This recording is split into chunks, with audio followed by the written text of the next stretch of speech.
I may proceed, Mr. Chair. Please go. Currently present are the Honorable Janet Garin, Representative Iloilo 1st District. From the Commission on Audit, Director Cleotilde Toazon.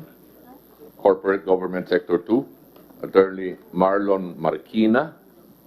Can you raise your hand if you're here? Sorry. When your name is called, kindly raise your hand or stand up so that we will know who you are. Marlon Marquina is over there. Okay, go ahead. Sino yan? Rebecca Ragsag. Okay. Attorney Reynado Darang. There. Can you tell us the opposition also? Mr. Attorney Darang is COA Auditor for PhilHealth. From the Department of Health, Dr. Francisco T. Duque, the third Secretary. USEC Mario Villaverde. From the Professional Regulation Commission, PRC, Attorney Teofilo Pilando. From the BIR, Representative Attorney Roberto Bakiran, Director 3. Where's Bobby? Bobby, are you here? I saw him a while ago. There you go. There. From the National Bureau of Investigation, Attorneys Catherine Camposano Remigio and Minerva Retanal, Executive Officer, Anti-Fraud and Action Division, NBI. From the PhilHealth, Brigadier General Ricardo C. Morales, AFP retired, President and CEO. Mr. Ruben John Basa, Executive Vice President and COO. Where is Mr. Basa? There, sir. Saan? Yun, tumayo. Can you move forward here? Yung mga page pakiayos nyo nga para nakikita sila, no? Ha? Stop scampering. I think you know all the guests. Just make sure that they're seated properly. My staff should have a seating arrangement, please.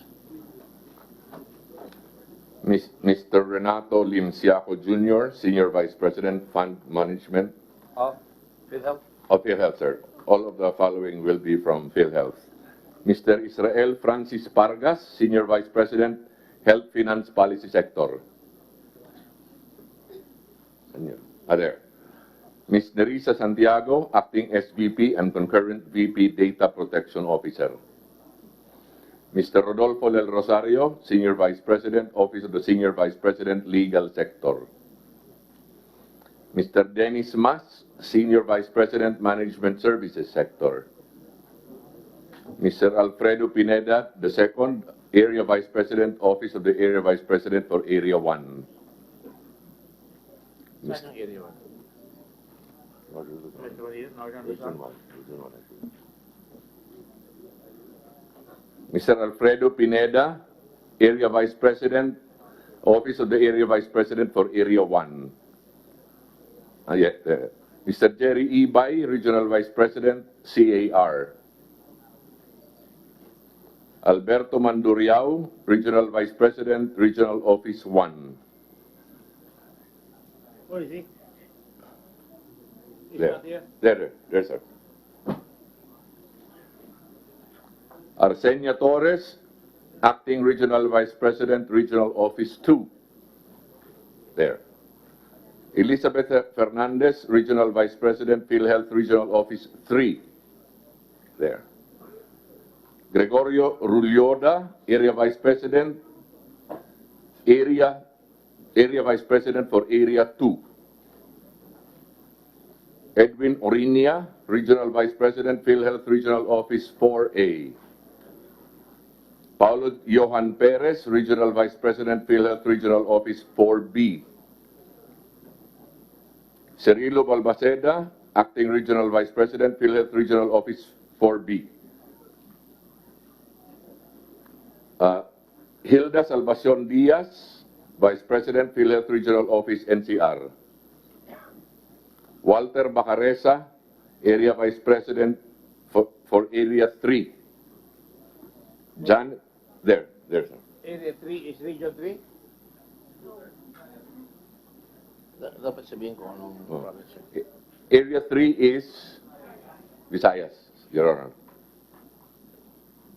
So, Janet Monteverde, Acting Regional Vice President, Regional Office 6.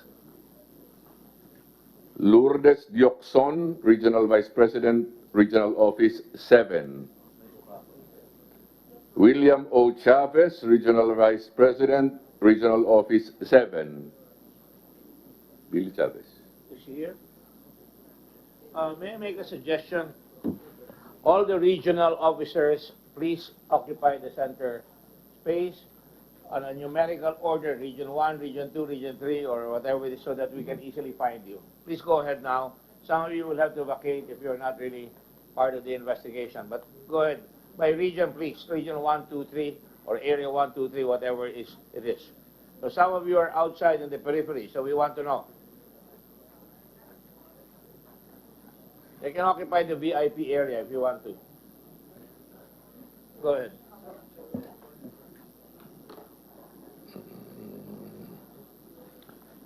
Leo Douglas V. Cardona, Regional Vice President, Regional Office 8. There. Clementine Bautista, Area Vice President for Area 4.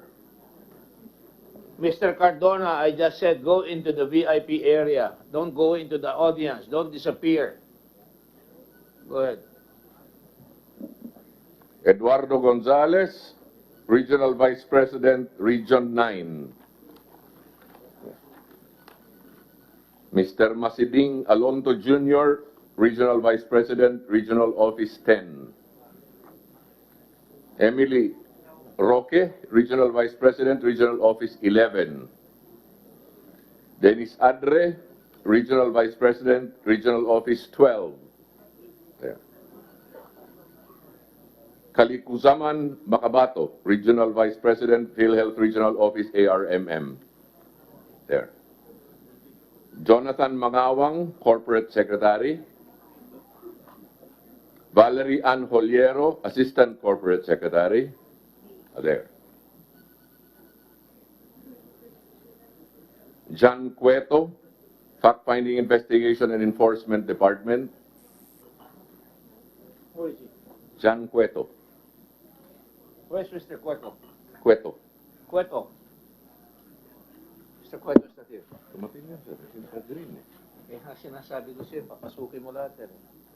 There, Mr. Cueto.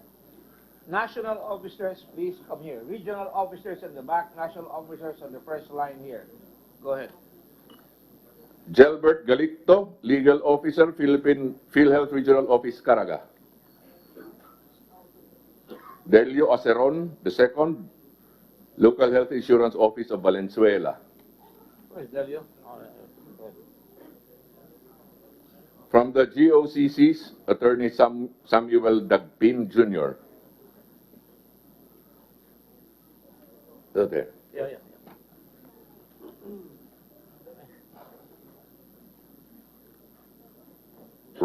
Dr. Roy Ferrer, Master of Science, former President and CEO of PhilHealth. Roy Ferrer.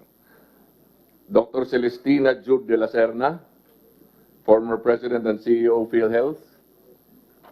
Is she here? Inday de la Serna, are you here? Oh, she's not here.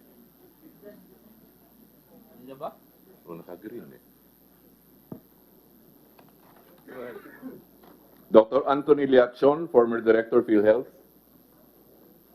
Dr. Joan Christine Liban Lareza, former Board Member of PhilHealth. Dr. Roberto Salvador. Is she here? Dr. Lareza. Can you sound off, please? Can you just say here? I just said say here.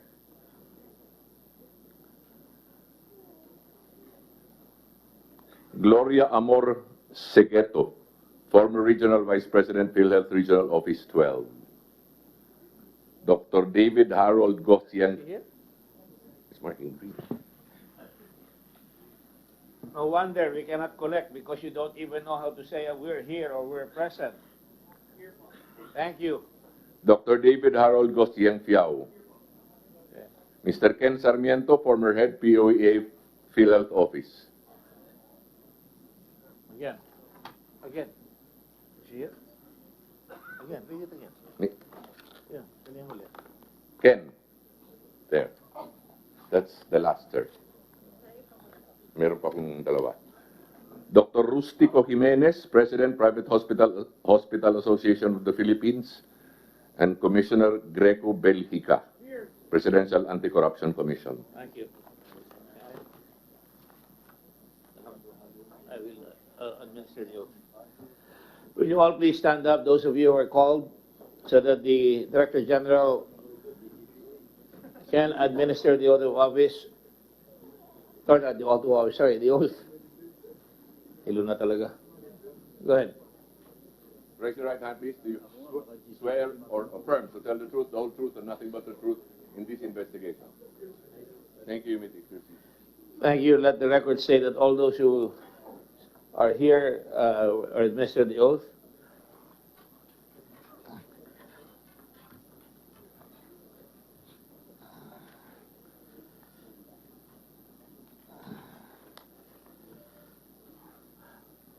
With your permission and the permission of my colleagues here, let me just make a preliminary statement, after which Senator Bongo will also make a preliminary statement as the Committee on Health. Good afternoon, ladies and gentlemen. We call this meeting to order. We have already had one meeting. This is the second public hearing of the Committee on Accountability of Public Officers and Investigations, or the Blue Ribbon Committee, jointly with the Committee on Health and Demography. On the part of the Committee of the Blue Ribbon, we call it to order, as I have done before. I just wanted to make it formal. We have Senator Lacson, Senator Dillon, and Senator Ronald The Rock De La Rosa. That's spelled D-A-R-A-K. I'm just trying to have some levity here because we're all under severe stress. This afternoon, we will continue the investigation on the anomalies surrounding the Philippine Health Insurance Corporation. I'd rather say the alleged anomalies. I don't want to prejudge. Or PhilHealth and the Department of Health, to the prejudice of the country's national health care insurance and universal health care. First, issues on the alleged fraudulent medical claims at PhilHealth under proposed resolution number 3, authored by Senator Sonny Angara. The second, the matters contained in the privileged speech of Senator Pambilo M. Lacson, entitled PhilWealth and Department of Wealth, delivered on July 29, 2019, which emphasized the following key points. PhilHealth is bleeding dry, quotes unquote, that its financial deficit spirals out of control, and that its operating income from 2013 to 2017 continues to be at the negative level. 2, the PhilHealth fund viability, membership, collections, and investments are not looking good, as shown in its actuarial valuation report of 2016. 3, the performance scorecard shows that it gained an overall score of 47.82% from the Governance Commission for GOCCs, which is disturbingly lower than the target score of 90%. 4, the issue on conflict of interest of Health Secretary Francisco Duque III. Third, issues on the widespread corruption and mismanagement in PhilHealth under proposed resolution number 62, authored by Senator Leila de Lima. It is worthy to note that PhilHealth is mandated to provide health insurance coverage and accessible healthcare services for all citizens of the Philippines. It is one of the most novel, although not new, but certainly novel in the Philippines, that we now have public health insurance, so they don't depend on the largesse of politicians, and they don't depend on the charity of our relatives. This is an institutional turning point that I think is one of the best legislations ever crafted in the country so far, equal to SSS, GSIS, and other welfare legislation. It is therefore important that we protect the fund. If we do not protect the fund, we make people suffer. If you steal, you don't steal from the government alone. You steal from somebody who is very vulnerable, who needs support to be able to make sure that he can have a reasonably good health, insurance that will give him support in time of need. And so, therefore, this committee will take umbrage and severe umbrage if we discover any anomalies in this particular instance.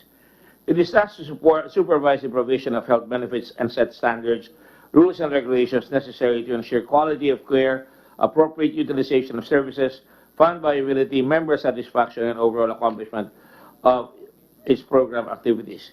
Kinakailangan po may responsibility ang mga PhilHealth officials na ang pondo ay talagang secure at para sa ganoon magamit ng maayos.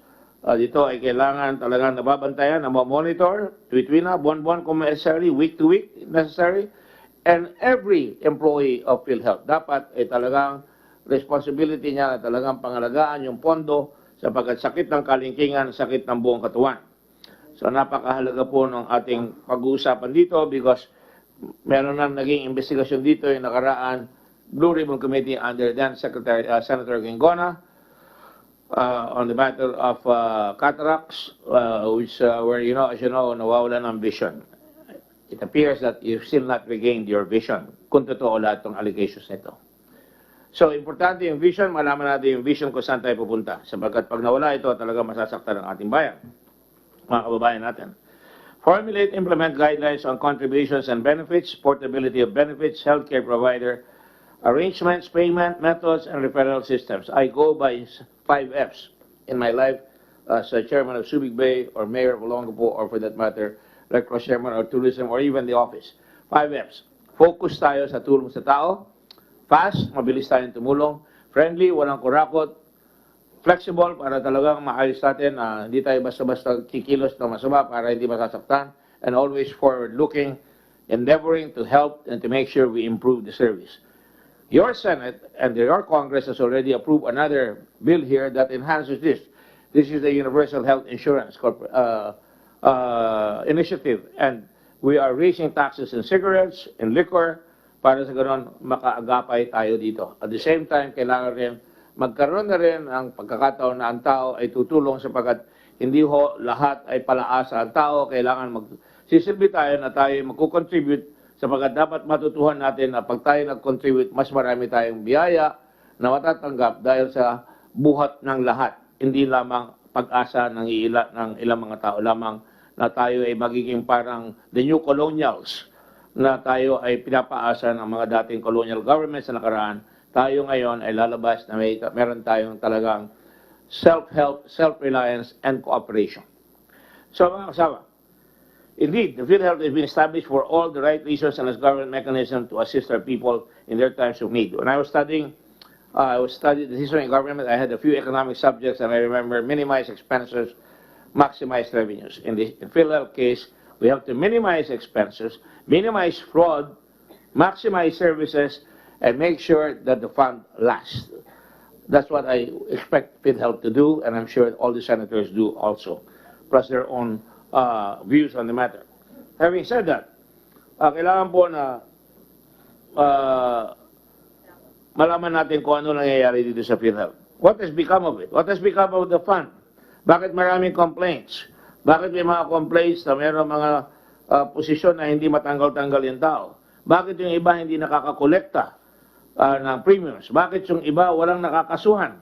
At makikita po natin yung mamaya sapagkat nag-aral rin po yung staff. At nagpapasalamat ako sa staff namin sa Blue Ribbon at saka sa staff ko sa Senado na talagang pati yung staff ni Senator Go and I'm sure all the senators, and we're very proud of this Senate. You just saw what happened last night.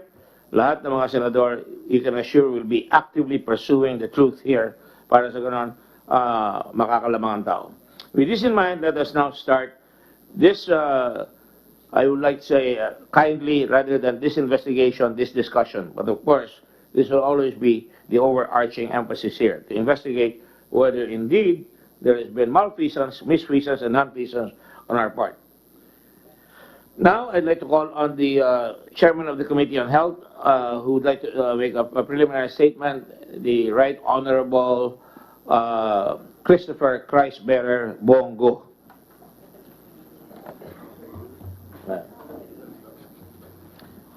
Thank you, Mr. Chair. Magandang hapon po sa inyong lahat. You may call the Committee to order of Health. Wala akong pamukpok. Bale, ako na pupupok. Sabihin mo lang, it's an order. Kindly, sir. In behalf of the Committee on Health Secretary, the Chairman of the Committee on Health, he calls it to order on the part of the Committee on Health. Go ahead. Joint pala to. Thank you very much, Mr. Chair. Magandang hapon po sa ating lahat. Alam naman po natin na lahat ay nababalot ngayon ng kontrobersya ang PhilHealth. Napakaraming aligasyon tungkol sa maling paggamit ng pondo na dapat ay para sa mga nangangailangan. Hindi ito bago, hindi rin ito unang pagkakataon na nasasangkot ang PhilHealth. Pero kung noon ay nakakalusot kayo, ngayon hindi na. Ngayon sisiguraduhin ko na mananagot ang kailangan managot, kakasuhan ang dapat kasuhan, at makukulong ang dapat na makulong. Noon, pag may gagawing investigasyon, wala pa pong nangyayari, walang resulta dahil nagtuturuan lang ang mga sangkot. Hindi napakaraming rason, wala namang solusyon.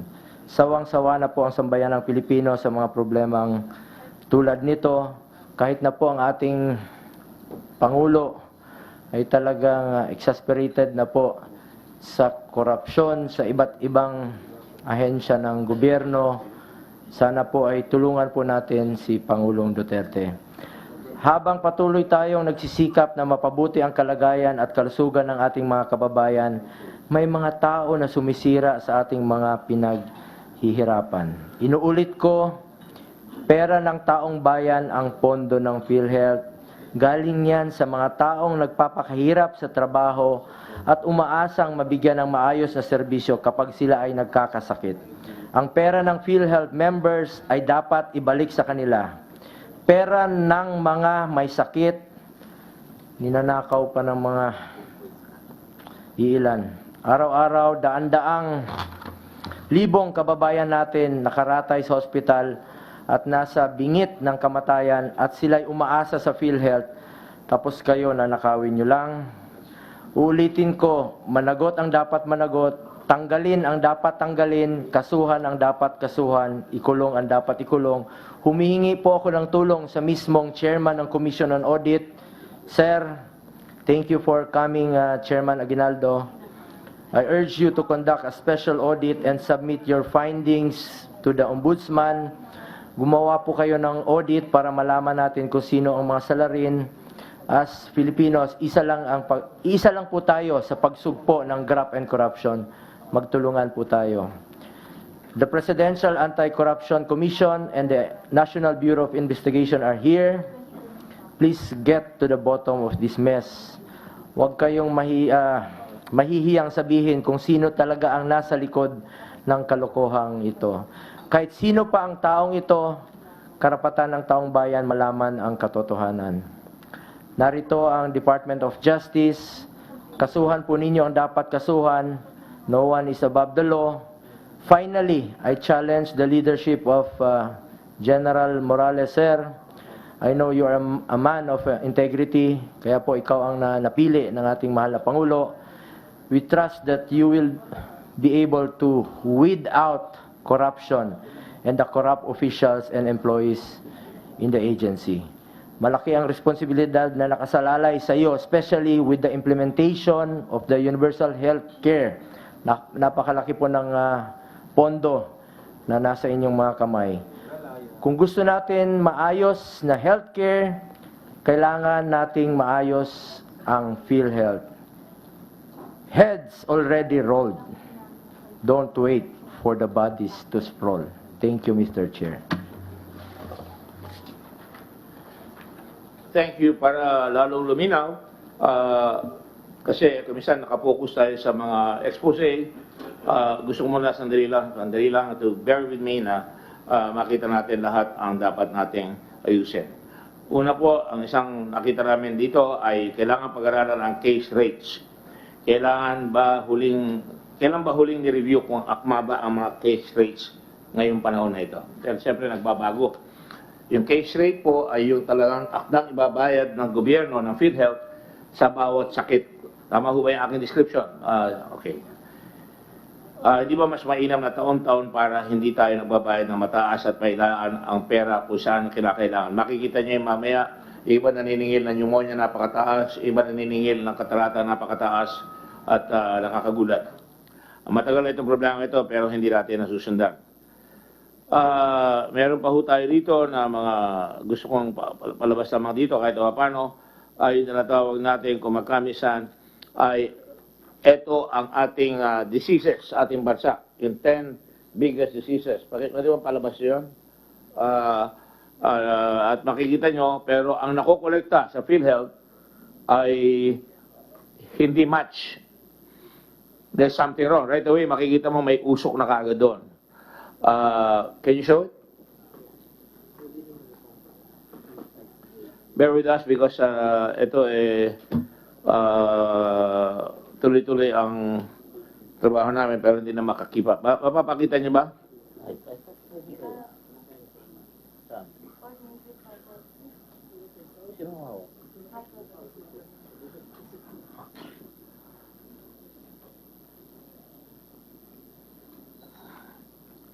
Ito ba?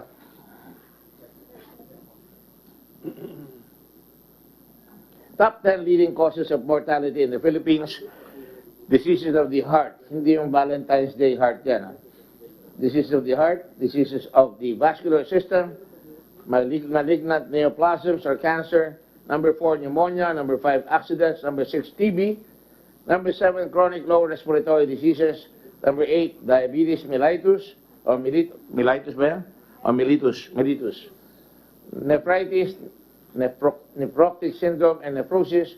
10 certain conditions originating in the perinatal period. Secretary Duque, can you help me out? Ano ibig sabihin itong disease of the heart, heart attack? Mga ganon, di ba?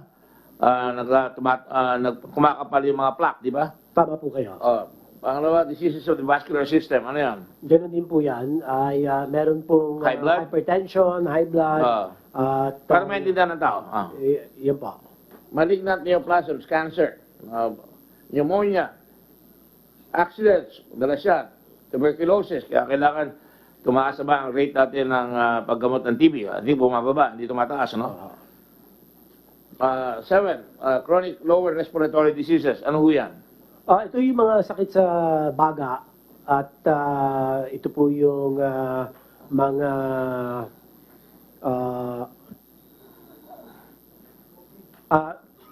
chronic obstructive pulmonary diseases sa pagka paninigarilyo ng matagal o expose sa mga usok. Ito po ang napipiligrong bahagi ng ating baga. Alright, okay. Diabetes, sobrang tamis. Alam mo naman siguro. Yes, Dr. Lichon? Mr. Chair. Please proceed. Go ahead to the point. Okay.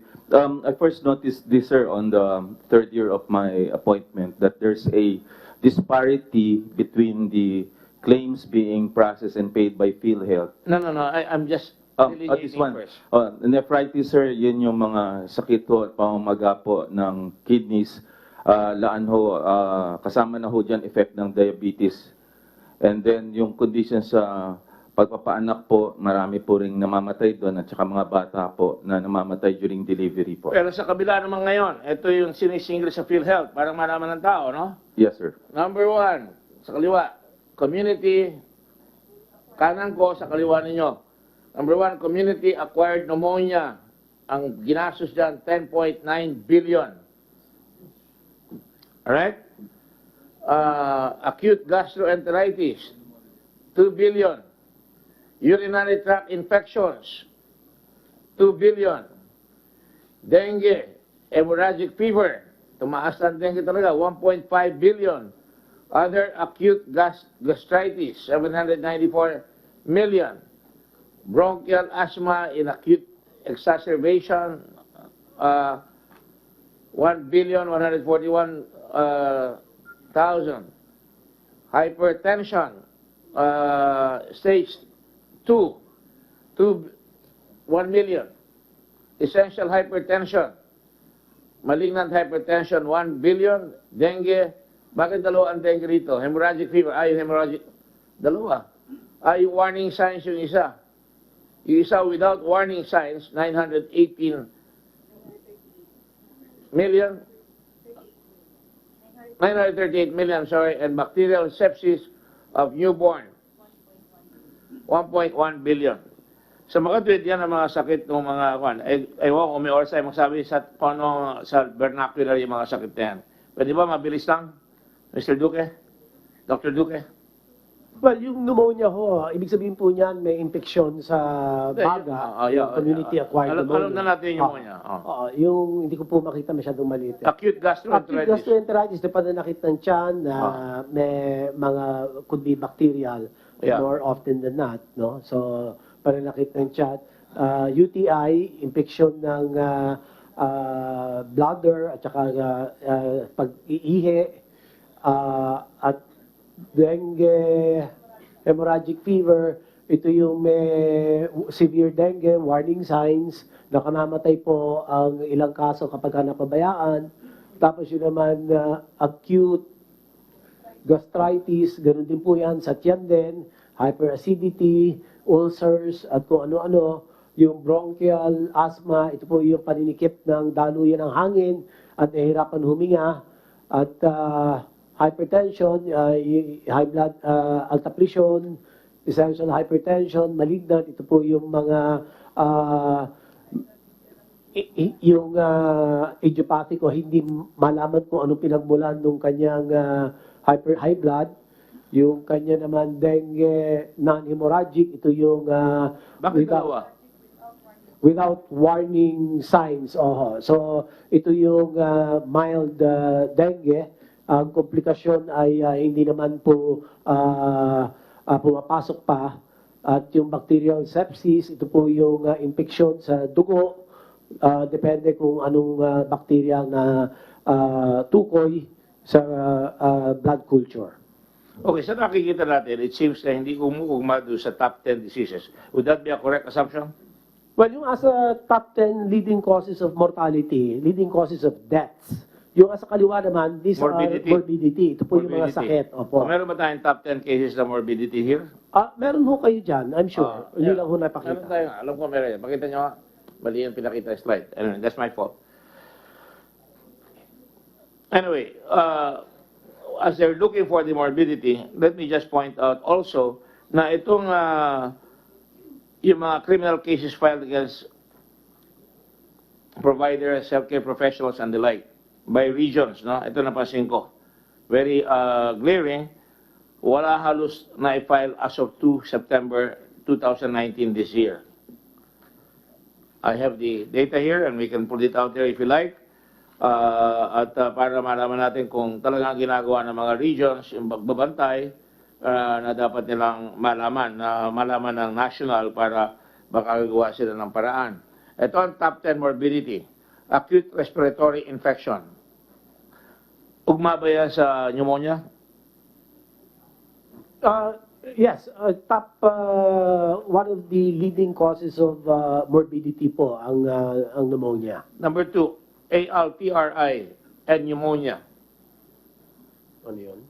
Yan ang top morbidity natin. Oh. Number 3, hypertension. Number 4, urinary tract infection.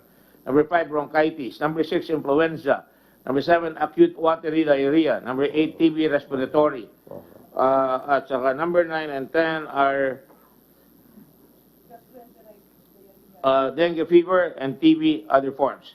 So Sa kabila, magkakatugma po yun, yung pinakita nyo kaninang magkano ang ginastos para doon po sa mga 10 top sa mortality yun. morbidity po, yung sa kaliwa na binayaran ng PhilHealth. Sa Yung sa top 10 kanan naman, PhilHealth cases, yun ang morbidity.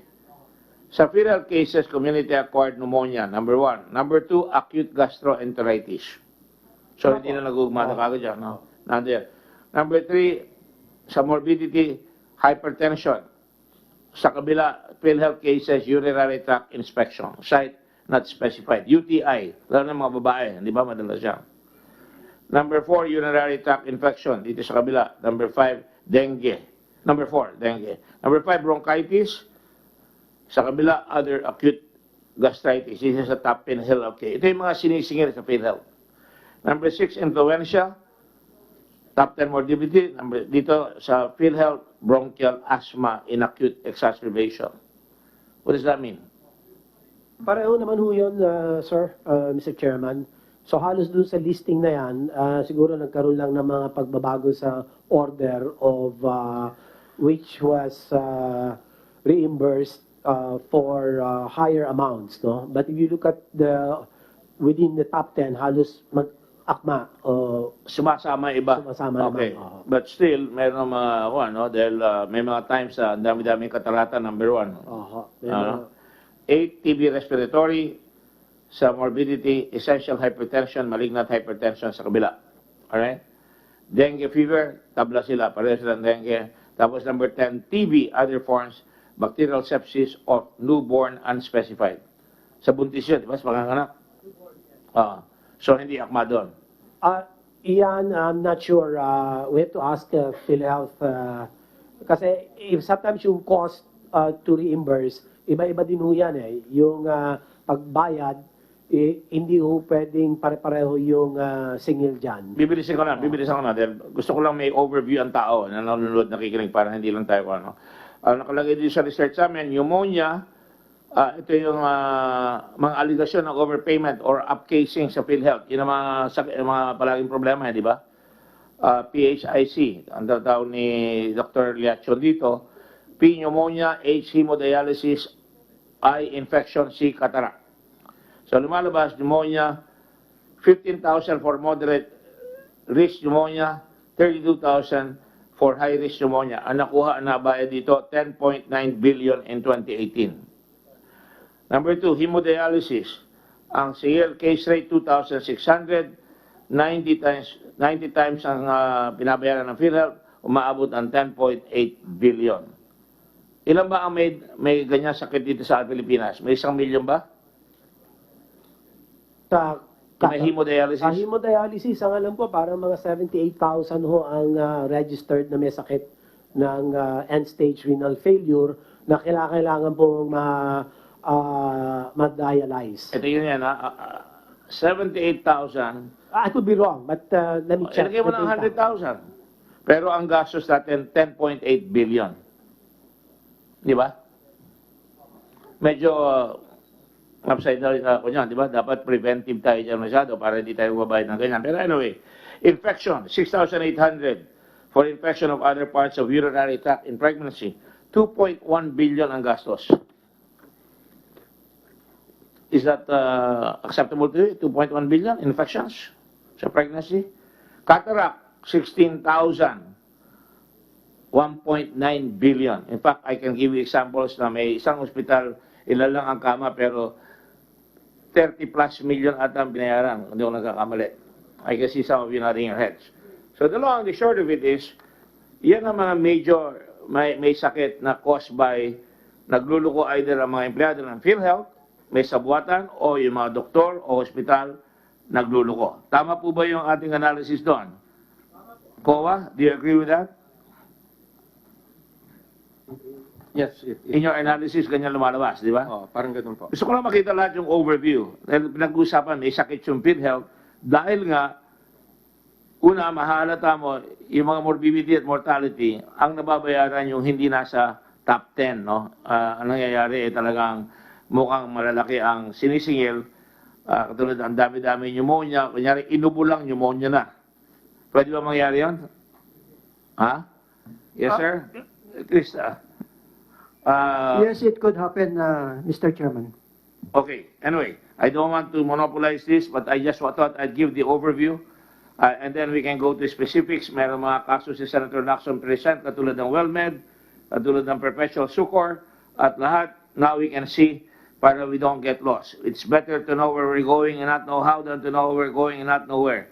I just gave you the big picture, at least parts of it. At isa pa, finally, taon-taon halos nagpapalit tayo ng PhilHealth chairman. Is that correct, sir?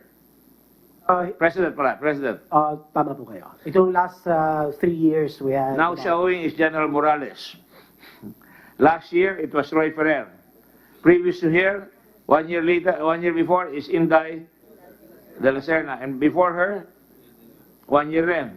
Wala pa atang isang taon yun, 3 buwan lang ata yun. So, merong problema. Right? Ito muna ang overview ng problema, di ba? And then finally, with all due respect to everybody here, kung saan nakukuha yung pera ng PhilHealth, dinadala sa ibang project. Katulad halimbawa nitong barangay health system na kumuha ata ng 10 billion tapos napunta doon sa hindi naman dapat paggamitan. Is that your conclusion, Chairman, ng COA? We haven't looked at that specifically. Well, can you kindly look at that because yan ang nakukuha namin. Don't worry, this is just preliminaries. I am not infallible. My name is Richard, not the Pope. All right? So, I did not mean any disrespect, so I used my full name, Richard, not Dick. Anyway, to make a long story short, we shall begin now with Senator Lacson. Senator Lacson, please. You have the floor. Thank you. Thank you, Mr. Chairman. Just to get over with the issue of conflict of interest, I'd like to ask Secretary Duque a few questions. This regarding Doctors Pharmaceutical, DPI, Doctors Pharmaceutical Incorporated.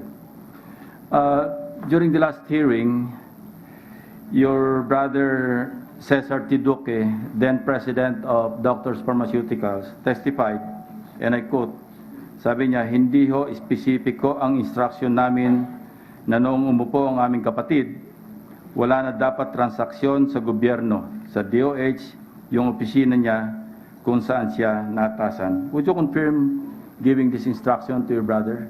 Yes, I do, Mr. Senator. Well, I'm going to show you the latest notice of award in favor of Doctors Pharmaceuticals. Pakilapit ka, masyadong, there, masyadong maliit eh.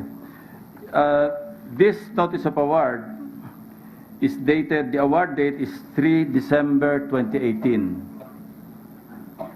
You were already Secretary of Health on December 3, 2018. The proceed date, 28 January 2019, this year. Contract effectivity date, 28 January 2019. This was lifted from PhilJeps, itong notice of award. Ang end user nito, National Mental. Ano ba yung correct word? Hindi National Mental Hospital, iba na yung tawag eh. Sir, National Center for Mental National Hospital. Center for Mental Health. Yes, sir. Okay. And the National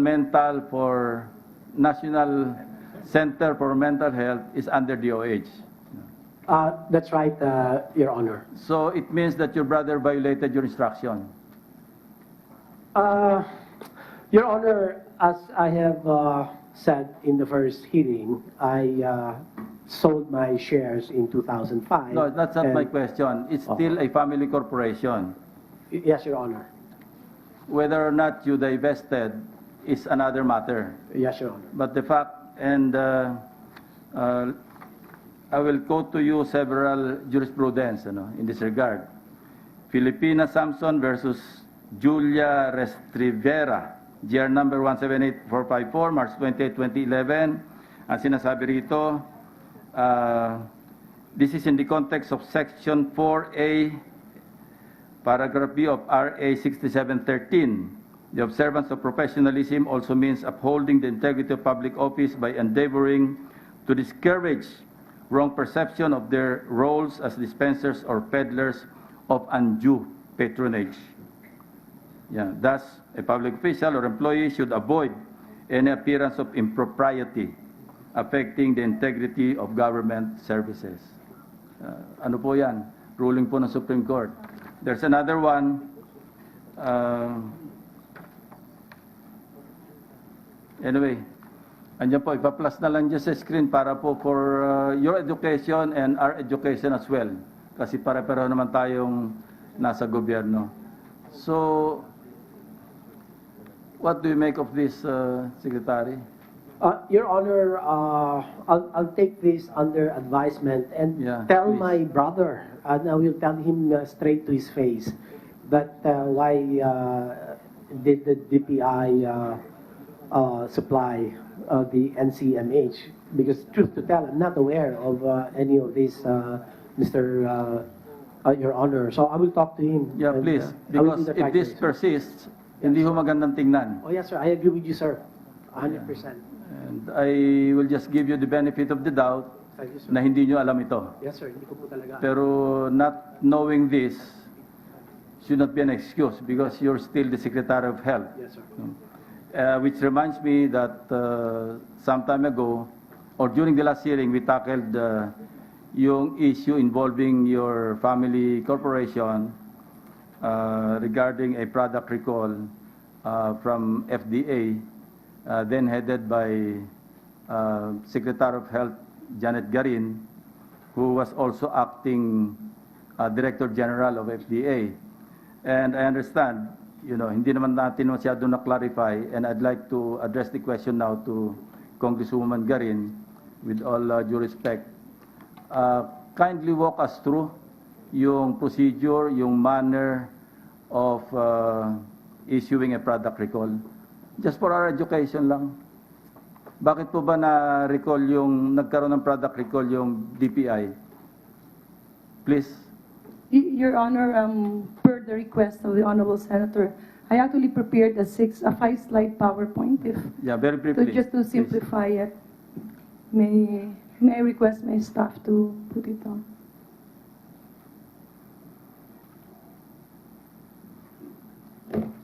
Doing that, the chair would like to recognize Yeah, Jacinto Paras, Undersecretary of DOLE. We were not able to call him, and you have not been sworn. So please stand up and raise your right hand. Be sure to tell the truth and nothing but the truth in this proceeding. Let the record state that Jacinto Paras, Undersecretary of DOLE, has taken the oath.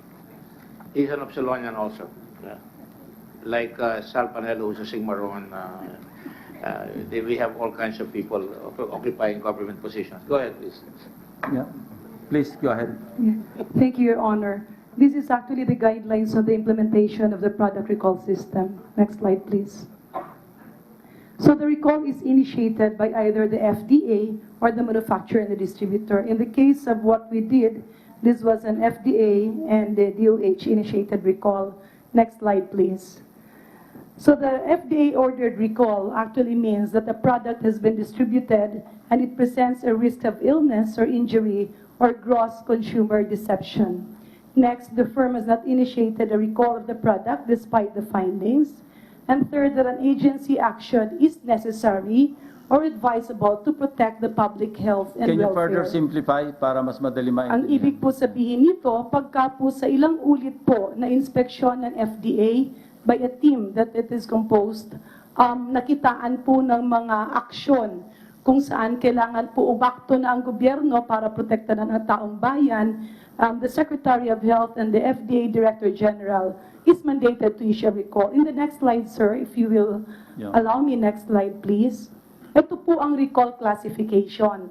So pagkatapos po ng paulit-ulit na inspeksyon, nagkakaroon po tayo ng either ng classification. It is classified either as Class 1 recall, Class 2, or Class 3 recall. Pag Class 1 recall po, ibig po sabihin nito, nakitaan po ng serious adverse health consequences or can even result to death yung classification niya. The Class 2 recall is a situation wherein exposure causes temporary or medically reversible adverse health consequences. The third recall is it's not likely to cause adverse health consequences. Yeah. In this case po kasi sir, based on the documents that my people at the time and the officers of FDA presented to me, we saw the necessary, they reported a Class 1 recall. And what does it mean? Next slide, please. Yeah. Saan po bumagsak yung DPI? Anong category po sila bumagsak? Class 1 recall po lahat. Which Actually means there is a reasonable probability that the user exposure to a violative product, and that is the products of DPI, will cause serious adverse health consequences or death. from a range, ito yung pinaka-maximum na, itong Class 1? Yes, sir. Itong pinakamasama na, ibig sabihin. And then what happened next? That's why, sir, nag-convene po kami nung Product Recall Committee, and there was a deliberation, and they had the committee report, which we actually forwarded to the Honorable Senator Gordon. Yeah, I recall, and I'm reminded na when we asked the Duque siblings, I think it was Dr. Luz Hammersheim who said that ang violation lang documentary. Sir, if I may. And that's the pagka reason po- why they were able to avail of the automatic renewal. Sir, all Do you recall product that? recalls Yeah. cannot undergo automatic renewal. And in the history of FDA, since we have reviewed it, wala pong ginagawang product recall by virtue of the absence of a certain document. Kasi kung papel lang po ang kulang, sinusulatan po yung kumpanya to comply. What we do for missing or lacking documents is some fine penalty po pagka merong papel na kulang. At pinapa-comply po. That's why we're really very, very lenient. Pagka po merong cease and desist order, talagang last strand na po yun, sir. Kailan po pumasok yung cease and desist? Iba yung product recall, iba yung cease and desist. Yes, sir. The cease and desist order, kasi in the case of Doctors Pharma, hindi po produkto lang ang question. It's the GMP, which means the good manufacturing practices. Pagka po GMP po ang tinamaan, because medyo mas malala po siya, you really have to close down the whole production center. So yung una po is a cease and desist order for the whole company, and all TMAs, yung toll manufacturing agreements, will also be stopped. Yung po sinasabing outsourcing. Yeah. Then next doon yung product recall. The Secretary of Health is, I think, mandated to recall all products within, I forgot, sir, if it's 48 or 72 hours. And you have, I think, 48 hours. And you have 7 days or 1 week to recall other products that has already been out. So- Actually, sir, in the next slide. Yeah, sige. Yeah. This is actually the procedure for product recall. But let me reiterate, sir, that the product recall happens pagkatapos na po ng cease and desist order, which I issued not on my own volition, but it was ministerial on my part after the product recall committee submitted its final report. So sa product recall po, yung FDA, the product recall committee will assess the hazard presented by the product being recalled. So in this case, because it's GMP, it encompasses all. And next is that there will be a written recommendation to the Director General for the issuance of recall order. Third, the concerned DOH offices will be informed at the decision to order the product recall. So in this case, the National Center for Pharmaceutical Access to Medicines was duly informed. And of course, because I was concurrent during that time, they didn't have to inform me. Then a public health alert will be issued within 24 hours for a class 1 and a class 2 recall. So we did this because it's class 1. And then a notification will be issued to the firm regarding the recall, because it can also be lifted. Meron pong proseso pagka po na-comply na po yung violations. Next slide, please. So there will be an in-depth inspection again, and it just shows how tedious the process is. And if necessary, which in this case, because there were actually government deliveries of products to the government, the DOH units and government agencies will be utilized to implement the recall. And next, the FDA Inspection Division will audit the recall operation. So immediately after, nagkakaroon po yun ng series of audits. And in the case